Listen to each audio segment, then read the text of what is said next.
Hey there, welcome to School of Emo, the podcast where we dive into the world of emo, pop punk, and everything in between. If you've ever found yourself in your car screaming the lyrics to Taking Back Sunday, wearing way too much eyeliner in the early 2000s, adding a buckle or a chain to every outfit you've put on, you are in the right place. I'm Erin Judge, and each week I will be your fellow student, guiding you through the music, the culture, and the history that shaped an entire generation of angsty teens. I am not the teacher of this school. I am a fellow student, here to learn alongside you and from you. Together, we will cover a lot of information that doesn't really matter, but will remind us of the days of stalking MySpace channels and getting lost in chat rooms. So connect your dial-up, turn on your webcam, and let's go to School of Emo.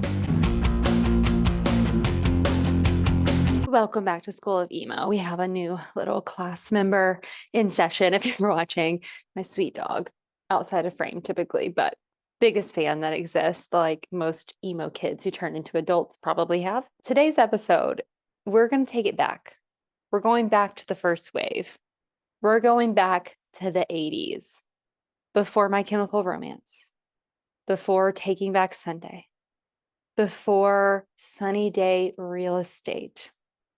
And we are going to talk about where emo all began, Rites of Spring. We covered this a little bit in the Origins of Emo episode, where we talked about the different phases of emo and where kind of the emo scene and what we know of as emo today, even though it wasn't necessarily called that back then, but where it began. And there was this Washington, D.C. start of emo.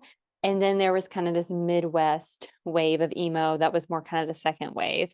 But the first wave really did trace back to Washington, D.C. in 1984, when a group of hardcore kids decided to start more of a kind of emotional, introspective style to the punk shoot off of hardcore, which then paved the way for what we began to know of as emo and the inspiration that bands that now are very much emo kind of where they came from. So Rites of Spring, they were short-lived. They weren't around very long, but they completely changed the DNA of punk rock and what we knew of as punk and rock and what that could look like in a more, I guess, of a modern world, like as we entered the 90s. And they only gave us one album, self-titled, and an EP. They were only around for 2 years, played a handful of shows, but in their short-lived life in the scene, they completely changed the way that we thought of the hardcore space and a new version of the hardcore space, and now would be considered kind of like the godfather, the founding fathers of emo. So taking it back to Washington, D.C. in the 80s, the hardcore punk scene was very loud, fast, aggressive, political, very much what we would think of as punk. This is where we had bands like Minor Threat, Bad Brains, and Government Issue. They were dominating the scene. You saw short, blistering songs that were more about rage than true introspection. It was very much anger driven, frustration with the political climate at the time, very much kind of rage against the machine, like against the man kind of mentality, but from an anger emotion, I guess, and very much us against them kind of energy. And Guy Picciotto, we're going to learn a little bit about, he later said, recounting the early days of this evolution and hardcore during that time, he said hardcore was about pushing back against society, but it also had these unspoken rules. It was almost like you had to act a certain way, be tough, never show vulnerability, and we wanted to break that. So there wasn't a lot of space to be creative in more of an introspective way at that time. It was very much like hard, fast, anger, that kind of energy that bands and just people, fans alike, were, craving a bit of a break from, but that scene as a whole didn't allow space for it. And so Rites of Spring was created, and they actually opened the door, whether they knew it or not at the time, they opened the door for this world to evolve and for, other bands to kind of follow in their footsteps.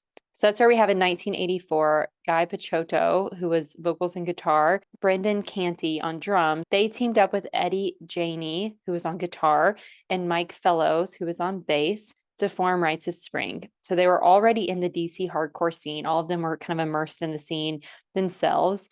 But they had an idea as a team and friends that, what if hardcore wasn't just about rebellion against the world? What if it was also about confronting your own emotions, which is very much against the norm, right? Confronting the emotions as they are, expressing them in a different way, being honest about them. That was something that was new in this time of the 80s.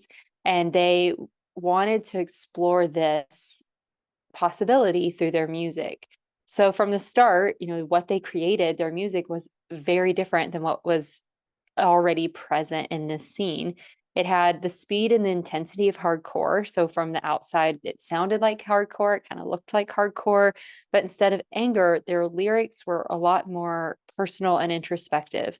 So instead of shouting like different slogans that had this kind of political drive behind them, Pachotto was screaming about heartbreak, about self doubt, about personal catharsis, like very much more the kind of internal struggles and battles and expressing those emotions that many people at the time felt, but weren't really leaning into kind of creatively in the music world.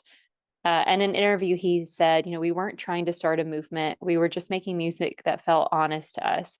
We didn't realize it at the time, but people would take what we were doing and call it emo or whatever. It's like many bands in the first and second wave, they were not considering themselves emo. Fans kind of took that and ran with it. And that's what we see as we look back. But that is what they did and kind of the history of all of this music and what then followed from their lead. So in 1985, they recorded their only full-length album called Rites of Spring, self-titled. This was produced by Ian MacKaye of Minor Threat, the label. And this truly was a revelation in this time. It was definitely punk, but with a little bit more depth that hardcore couldn't touch. And it did open up the door to the phrase emo core, emotional hardcore. That's where emo eventually evolved from. And that was really tied to the sound mix, so the hardcore mix with emotional lyricism. So in the self-titled album, we got For Want Of, and looking at the lyrics, I believed memory might mirror no reflections on me. I believed that in forgetting I might set myself free. But I woke up this morning with a piece of past caught in my throat, and then I choked. I bled. I tried to hide the heart from the head. And I said, I bled in the arms of a girl I'd barely met. But I woke up this morning with the present and the splinters on the ground, and then I drowned. And if I can't see, it's for want of you. You said I see. If there's nothing here, then it's probably mine. Well, my turn to see. If there's nothing here, it'll always be mine, mine.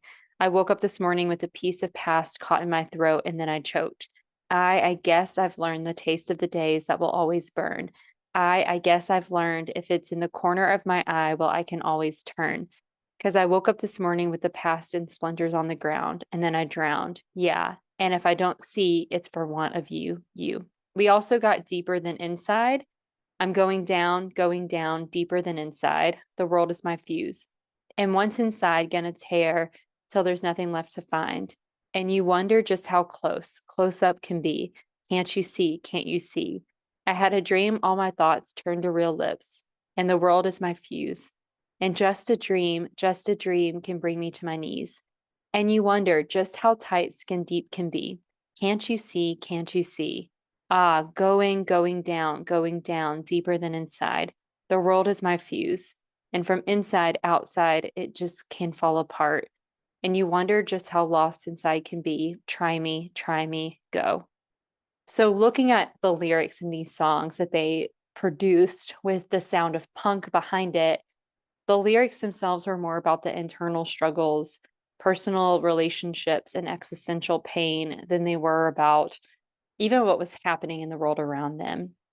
And we see bands that followed, even looking at The Used, looking at even bands like My Chemical Romance, bands that came later on Thursday, they took, the same type of position of still acknowledging like what was happening politically and in the world, and what we were going through collectively, generationally, during these different time periods.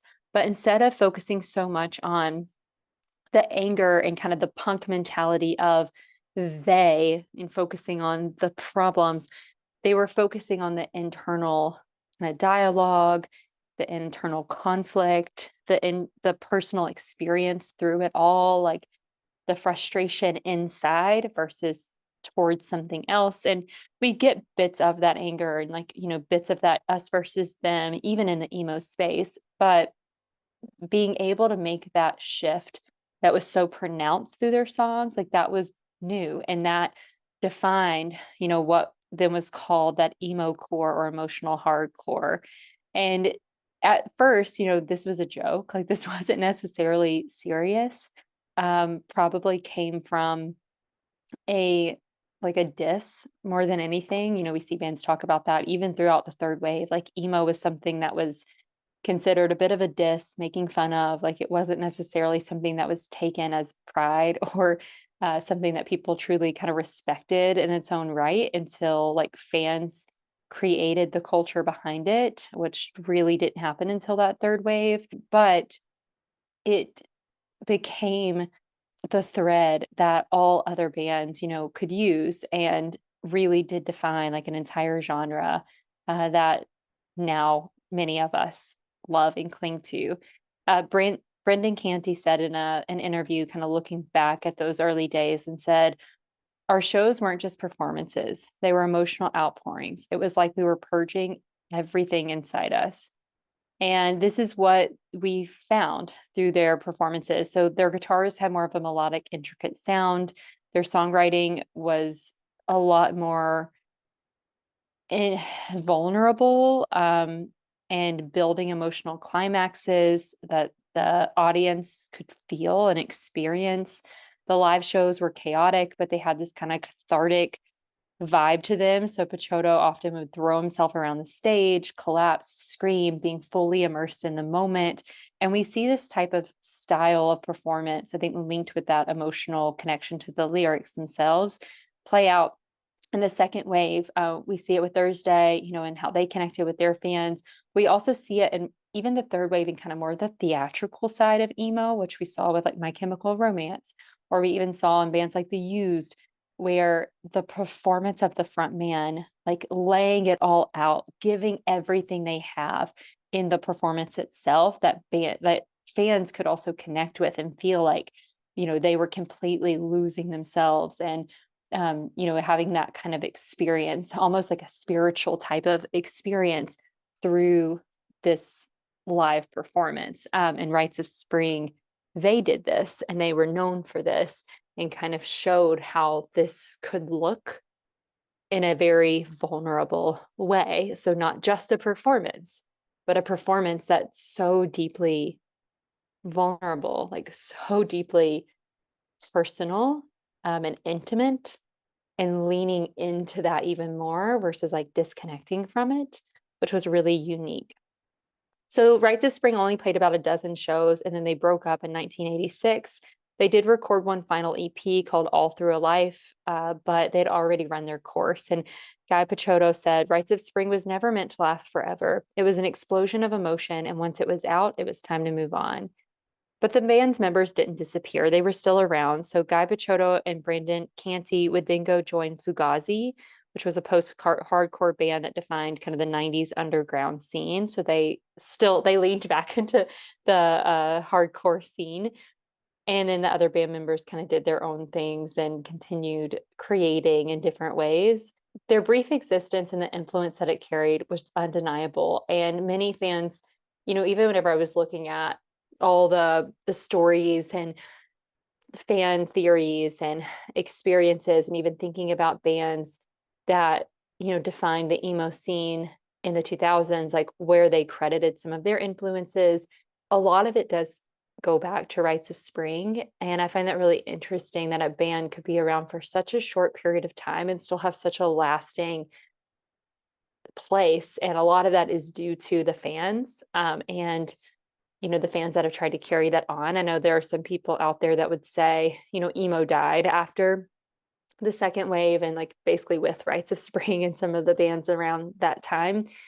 But I don't think that's necessarily true. I think more than anything, the band just showed a new version of like what performance could look like we see with like Freddie Mercury and pop and the rock spaces, right? We've seen this, we saw that with Britney Spears and pop, right? We saw this with all of these people who were highly ridiculed for putting themselves out there and doing things a little bit differently, but actually opened the door for creativity to expand and evolve. And you always have to have those people that kind of start that. And while when they're actually in it, they may not get the praise that they deserve or the respect that they deserve. Right. The String was that. They didn't necessarily get the success that they maybe could have had later on or that they even have today. But as we look back, they had such strong influence and they played such a pivotal role into so much of the music that we love and listen to, especially, I mean, every single day. Because without Rites of Spring, there is no emo, truly, even if they don't necessarily call themselves that. So they did spread in terms of their influence. They lived on through the late 80s and the 90s. So we got bands like Embrace, which had Ian MacKaye, Sunny Day Real Estate, Texas is the Reason. Then by the late 90s and early 2000s, we have bands like Jimmy Eat World, Dashboard Confessional, My Chemical Romance, The Used, Taking Back Sunday, that transformed emo into more of a mainstream phenomenon, but still being linked to the DNA that Rites of Spring kind of wove or really started. And that included the deep personal lyrics rather than broad political statements, melodic emotional instrumentation within a punk framework, blending the two together really well, and then a cathartic, explosive live performance that was an experience for fans that they felt connected to and felt very deeply intimate, which for many bands, this meant, starting in basements and in those small spaces. Some bands have been able to translate this to big stages. We see that with My Chemical Romance and some of these bands that have been able to kind of expand this even more, but nothing beats the connection and the intimacy of these like smaller venues where the band is literally laying it all out. The fans are fully in it, screaming every word to the song. Like it's such a very, very intimate experience. Ian MacKaye, reflected back on Rites of Spring and said, people always ask if Rites of Spring was the first emo band. I don't know what that means. What I do know is that they changed everything, which we know to be very, very true.